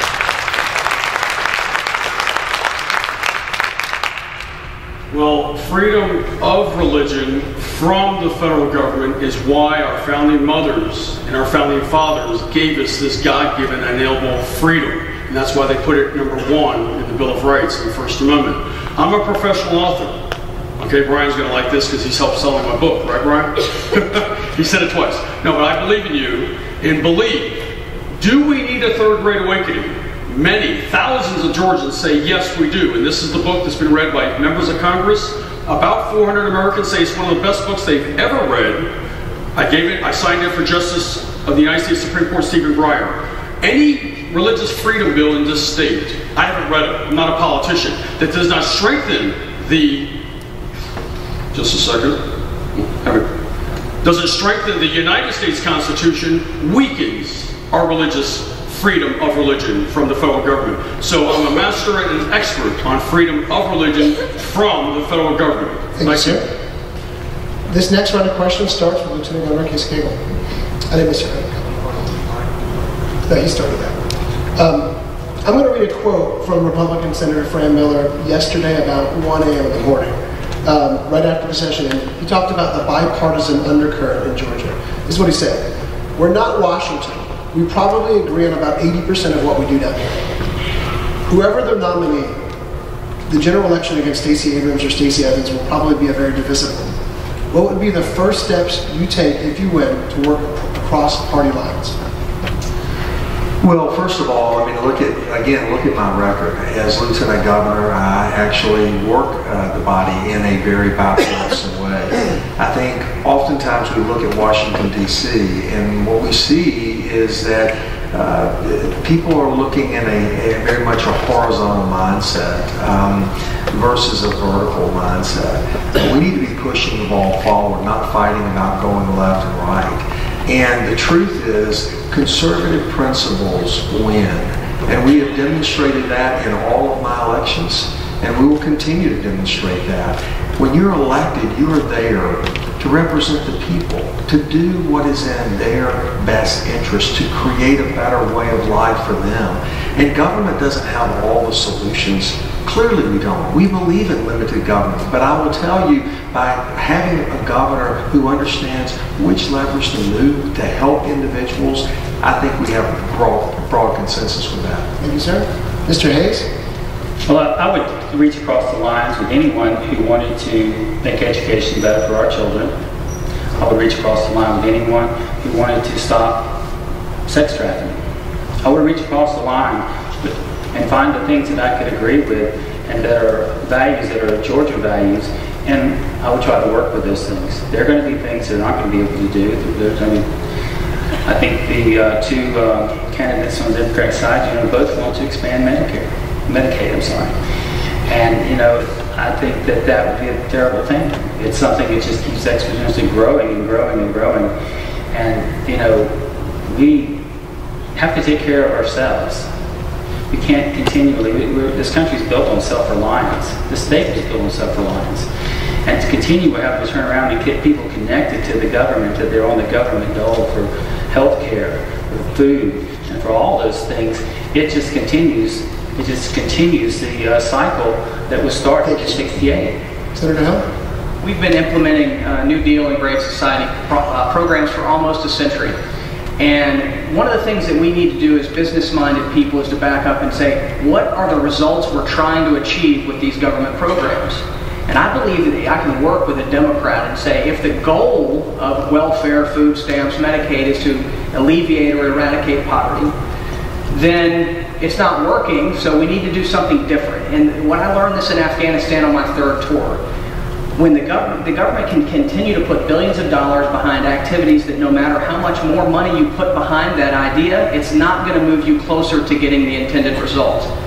And I think that we can win the argument if we're very honest and say the starting point is we love people, we'd love to see them reach their full potential and experience life change. That's the starting point. Well, then we need to determine whether these programs are delivering results. So when I implement a more limited and focused government that delivers results for taxpayers, I think the Democrats should be on board with that, because the goal will be to elevate lives through a lack of government spending. Senator Hill? Well, I certainly understand the question, but please know this. As your nominee, I will work hard to win the general election. And as your governor, I'm going to implement what I have told you here tonight. That is more important to me than worrying about working across the aisle. Because the issues that I'm talking about, forget Democrats and Republicans, they are issues that Georgians want to see us do. Making Georgia #1 for small business. Democrats aren't going to vote against that. Implementing a spending cap, they're not going to vote against that. Cutting government regulations where it makes sense and streamlining government, they're not going to vote against that. Going after criminal, illegal aliens and gangs that are here that are shooting our children and getting them hooked on drugs, they're not going to vote against that. And if they do, we will be in the majority for a long time. Thank you, sir. Mr. Tippins? In addition to the sex trafficking, I'll talk about 3 things that I think there's wide agreement on both sides of the aisle on that got partially done. Tonight you've heard about a sexual predator bill that passed in the State House 170-0 and died in the Senate. You've heard about a cardiac arrest bill that passed 165-2 in the State House and also died and went to the Governor's Senate. What passes 170 and 165-2 and 0? That would get done immediately. Next, in our state, the legislature some 2 to 4 years ago made it legal to use and possess in a controlled way medical cannabis oil, because there's children, Lauren and I visited with them, that have 200 seizures a day and take a pile of pills that will fall out of an adult's hand. We've made it legal to use and possess that, but we stopped on the 11-yard line and did not make that accessible. It is absurd. Now we're passing laws to expand the conditions. It is absurd to make it usable, legal to possess, and not make it accessible. That's another thing that needs to be fixed immediately. Mr. Urbach? Well, I'm running the past 9 months, not for me. This has never been about me. It's for the people, the first branch of government out of the 5. The 4th branch is the grand jury, as I study the private writings of Justice Antonin Scalia. I love people. I love our children. I love our students. That's why I became a teacher and moved here 18 years ago. I can sit down at the table of brotherhood and break bread with any person that believes in the word why this republic and nation was created. It's the L word: liberty, freedom. I believe in freedom. I love people that believe in freedom, because if they believe in freedom, we can sit down together and discuss anything. In the General Assembly, the past 9 months, they have an R and a D in front of their name, but some of them act like oligarchs. The lies, deception, manipulation is the likes I've never seen before. I love sitting down with everyone, whether it's an R or a D, because we can get it done for the people of Georgia. As your governor, we will get it done for you, the people of Georgia. Thank you. Thank you, sir. Senator Williams. What we have too much of in this state, in this country, is talking heads. People that want to tell you how much they know and how they can fix your problems. I have prided myself in the ability to sit down and actually listen to all sides. I've gone to Black Caucus dinners on several events. I've gone to Cagle events, not because I believe in their ideas, but because I believe it's important to understand their point of view so that we can begin the process of communication and finding common ground. I will continue to do that as your next governor. And I like to tell Casey, I don't know your heart, Casey, I don't. But if what you want to call what I'm doing up here is grandstanding, by all means, that's your prerogative. What I am referring to is when he stands up at the front of the Senate and rules an amendment by William Ligon that would protect faith-based adoption agencies. As he stops that amendment from coming to the floor for a vote, that is based upon his actions. Those actions are not represented in what he said.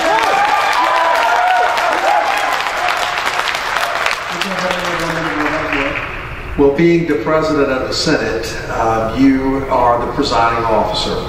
And it's not always easy. You can't make everybody happy. You have to go by the rules. And the rules are pertaining to germaneness. The question was on germaneness. The bill was not germane to the topic, the underlying bill. It was attached to a bill that was not germane, which is not legal in the Senate process. That is what he is referring to. I was the one that was the champion through the Senate that he will have to admit to that pushed the religious liberties bill all the way to the finish line. That's what I've done. Not only that, my wife and I helped start a crisis pregnancy center. So don't tell me that I'm not going to stand up and fight for our religious liberties on a procedural move. And now our final question, and this is going to be such a quick question that we won't even have to use the timer. This one is from Marcia Meaton of Swanee. In one word, Mr. Hayes, you can start this one off. Why are you the best candidate? One word. That was 2. My belief. Mr. Allen? Leadership. Secretary Kemp? Record. Mr. Tippins? One word, brevity. Mr. Urbach? Statesman. Senator Williams? Fearless. Leader. Now we're at our closing, so this will start in reverse order. Senator Williams. First of all, to kind of clear up some of the political talk, the bill that Casey was talking to had to do with foster care. You tell me how adoption agencies and foster care don't go hand in hand. It does. Also, we've had a chance in the past hour or so to listen to several candidates, including myself. We've heard them talk about being conservative, being fiscally responsible. But when asked, what department would you get rid of? Not a single one of them had an answer to that. What they did, they went to their standard talking points that were given to them by their lobbyists that they got from polling you. So if you want a sock puppet, there you go. But if you want somebody that's going to stand up for what we believe in as conservatives, that's going to stand up to the media, going to stand up to the left, going to stand up to even our own party sometimes. You know what? There's several members of our own party. They don't like me. You know why they don't like me? It's because I tell you how it is, whether it serves the Republican Party or not. Because it is time that we the people rise up and take our state and our country back, just like we did with Donald Trump. If we want to do that here in Georgia, there's only one candidate. That's me. Because I am not bought and paid for by lobbyists, special interests, and the wealthy elite. Thank you.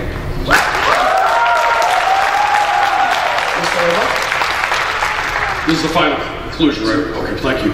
Well, so thank you again for being here this evening. It's an honor and privilege to speak to fellow Georgians. Like you, our best hope for Georgia is that you believe in your future. But more importantly, you believe in your children's future and their children's future. And as your statesman, governor, in your mansion, my oath again, God, 10 million Georgians and our future children, our posterity, and 2 constitutions will be upheld at all times. That's why I'm fighting for you right now in the grand jury, that these candidates won't even touch, and newspapers won't even touch the billions of dollars. Why am I trying to become the next governor? As I put my life, my fortune is gone, and my sacred honor will always be upheld the past 5 years. Because I love Georgians. We are the best citizens in the best state in the nation, bar none. And I believe in you, and I love you, and I have a dream. Just like God's dream, and Dr. King's dream, and Coretta Scott King's dream, for all of our children, especially my 11-year-old daughter, and your children, and your grandchildren, to live in Georgia and America, not controlled by a wicked, Satan-created order that they're calling. And I know all about it. This spiritual darkness that's upon Georgia, the good versus the bad, I know all about it. Okay, and God willing, you, the people of Georgia, will get right, everyone get right with God. Proverbs 3:5 and 3:6, and then Galatians 5:16. Because this wickedness needs to stop. And the people of Georgia can make it happen. And I think some of you know what I'm talking about. These men are politicians. They will throw out the conservative word forever. But we know who's a statesman. And we know that God is great, and we will succeed here in Georgia. Because you, the people, are the first branch. And God bless you. May God bless the great state of Georgia. And may God bless the great republic of the United States of America. Thank you. Mr. Tippins? At the beginning earlier tonight, I learned something I didn't know. That a 10 or 20-year career in politics isn't a career. That was new for me. I've never looked at my ballot and thought to myself, we need more of that. 10, 20 years. And not calling that a career. I've never run for office. I've had a successful career in business, running a large technology business. I was a decorated Navy SEAL. That's a very, very different skill set. My family and I concluded that's the right skill set for Georgia right now. I don't think I'm the right person to be governor in every time and every age, but we face a set of challenges and opportunities that I am uniquely well suited for. I like this job because I think there's some things that need to happen. It can happen if you stand by me and give me the opportunity. It won't happen otherwise. I'd like to annihilate sex trafficking, the heroin gangs, the MS-13 gangs. My background speaks to the ability to do that. I'd like to build some things. Maybe a bypass around Atlanta. Accelerate the rate at which we're dredging the Savannah Port. I'd like to change the culture in our Georgia political body. I'd like to clean up the culture of corruption, cronyism. I gave you numbers earlier. I'd like to drop the state budget by $3 billion, drop income taxes below 4%. And I'd like every child in Georgia to read. That's how we have less money going to prisons and less money going to entitlements and more people working in 10 or 15 years. That's my vision for what a 21st century Georgia looks like. That would be a great Georgia. That's the Georgia that I'd like to help lead us towards. Please give me the opportunity to do so.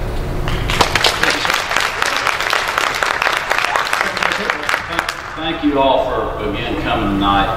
I'm proud of the fact that I'm the only candidate in the race that has been a hard-working small business person for over 30 years, every single day that I've ever served in elected office, including today. Has legislative experience and has run a large executive branch agency. But this race to me is about who do you trust? Who do you trust to actually implement the things that they say on this stage and as we travel across the state? And I have a record of doing that. Fighting and winning for the things that I told you I would do when I ran for the legislature and when I ran for Secretary of State. I've been standing up to liberal groups that Stacey Abrams is a part of. I've been standing up to the Obama Justice Department to make sure we could implement a citizenship check and preserve our common sense photo ID law that I know you all support when we go to vote. But I pride myself as well on putting plans out there in detail that will move the needle when I'm the governor. Adoption reform, making Georgia #1 for small business, creating that criminal alien database, education, transportation, a plan to strengthen rural Georgia. We have to look forward. You know, we can talk about our record, but really, who do you trust as we look forward to actually do the things that they're going to do and to fight every day to do that? I have a record of doing that. That is my commitment to you, that I will continue to do that. And if you will support me and help make me your nominee, I promise I will not let a Democrat beat me in November. I will work day and night to win that race so we can continue to have conservative, small business-minded leadership in the great state of Georgia. KempForGovernor.com. I'd love to have your vote and support. I'd like to wish you all a happy Easter tomorrow. God bless.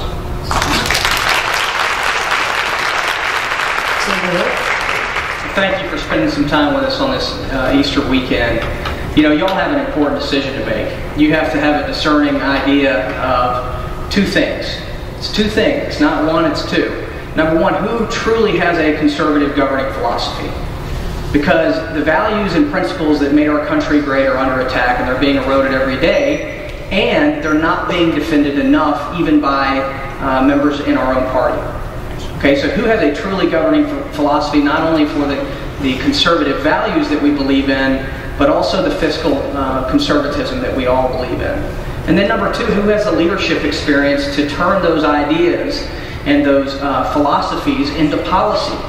We've been campaigning for 40 years on less government, less taxes, and more freedom. Let's see how it works when it's actually implemented into policy.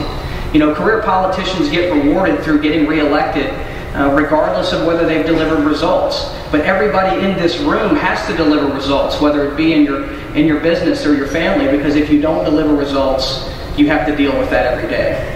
And I come from the world of results. As a West Point graduate and Army Ranger and a leader in 3 combat tours of duty in Iraq and Afghanistan, as running a small business, I know what it's like to deliver results in combat and business, and I've fought for our values and principles in the state Senate, and I'm the only candidate on this stage that has experience in all three. So I would be very grateful for your support in this campaign, because I have faced the foreign enemies of our country, and I can tell each and every one of you that Islamic terrorism will never bring our country to its knees, because we are too strong and they are too weak. But what will bring our country to its knees are weak career politicians who undermine the values and principles that made us the greatest country in the world, and I truly believe this is the fight of our time. We need to implement a more limited and focused government that delivers results for taxpayers, eliminate the income tax, elevate K-12 education with free market principles, and I appreciate your support. Thank you. Mr. Hayes? My name is Eddie Hayes. I don't have a stunt speech. I just, tell you the truth, I made it under the line in 8 minutes. I was there on the day that the candidates was closing at 12 o'clock, and I got there at 11:30. I'm just human like everybody else. I had my check made out to the wrong person. I had it made out to Brian Kemp, not really Brian Kemp, but the Secretary of State. And it was supposed to be to the Georgia Republican Party. So I'm standing there and I'm going, what do I do? And Carmen happens to be there, works for John, and she said, here's a list of banks close by. And I was like, getting to a bank and getting back in a half hour. I mean, it'd be a miracle. It'd be a miracle. So I look on there, I find my bank SunTrust. I go to walking, it's 11 minutes away. So I pick up the pace. I get over there, I guess, in less than 11 minutes, because I know if I don't get back in time, you know, this is just all for naught. And so I get there, and the teller, bless his soul, he was moving slow motion. I'm going, oh, why is this taking so long? I just need a cashier's check. I've got the money. And he says, here you go, Mr. Hayes, have a great day. I'm going, have a great day. I've got to get back to 11-minute trips back to there. But so I hurried back, and I made it back. I had 8 minutes. I was there at 8 minutes still. I was signed in to do this. And so why am I doing this? Why am I doing this? Because I believe a belief systems of the God of Abraham, Isaac, and Jacob, and I believe that Yeshua is my Messiah. And I believe that all answers to all problems can be found in the Scripture. If we just turn and look, we have these things where we have tragic things, and you know, they say, when 9/11 happened. We can build it, we can make it better. You know, the first thing we should have done was done what, like George Washington did. Get on our knees and pray and ask for the providence of God to be when it comes. Thank you, sir. And finally, Lieutenant Governor Casey Cagle. Well, again, thanks to everyone who has participated along with the various candidates tonight as well. You do have a decision to make, and it is a very big decision. You've heard a lot of conversation here tonight. I will tell you that to be governor, you have to have an understanding of the complex issues and diversity of our great state. One of the things that is popular today is to talk about being an outsider. I will tell you that Washington, D.C. is broke, and the only person who can fix it is President Trump. However, Georgia is not broke. When you look at every single category, we are exceeding in all measures. Do we have places to improve upon? Absolutely. But you have to elect someone who can be a CEO who understands how to make the state even better than it is today. If you have a heart problem, you're not going to go to a nurse. You're going to seek out the best physician that you can. My story is pretty simple. You're right here in Hall County where I was raised. My mom, who's here tonight, raised me by herself. Those early years were spent on a little single-wide trailer, and I remember vividly walking in and seeing her kneeling by her bed, saying her prayers, asking for God's provision for she and I. She worked 2 jobs. She was basically a bookkeeper. She taught me the value of faith. She taught me the value of hard work, perseverance. And I love her. I never thought that I would be the guy that would be where I am today. I didn't think I would own a small business by the time I was 20, build houses, open banks, and all those things, or be lieutenant governor, but I am. If I have the opportunity to be your governor, I promise you, I will fight every single day to make this state the very best place to live, work, and play. Thank you. God bless you. Ladies and gentlemen, let's give our candidates and our wonderful moderator a round of applause.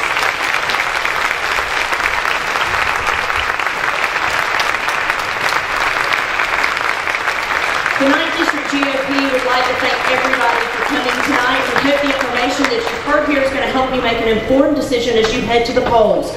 Quick reminders before you leave. This election is going to be decided on May the 22nd. Make sure that you get out and cast your vote. Early voting begins April 30th, with our Saturday voting being on May 12th. Now, because in the 9th, we believe in being transparent and fair, contrary to what some have tweeted, we want to let you know this, that there was a small glitch from 7 to 7:10 with our online poll where it closed momentarily.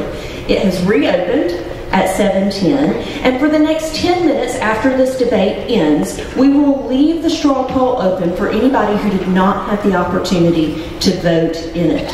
So our results will be slightly delayed to you, but we will have them to you this evening. We invite you to stay for our after party hosted by ESE Networks in the reception hall right outside. And again, on behalf of the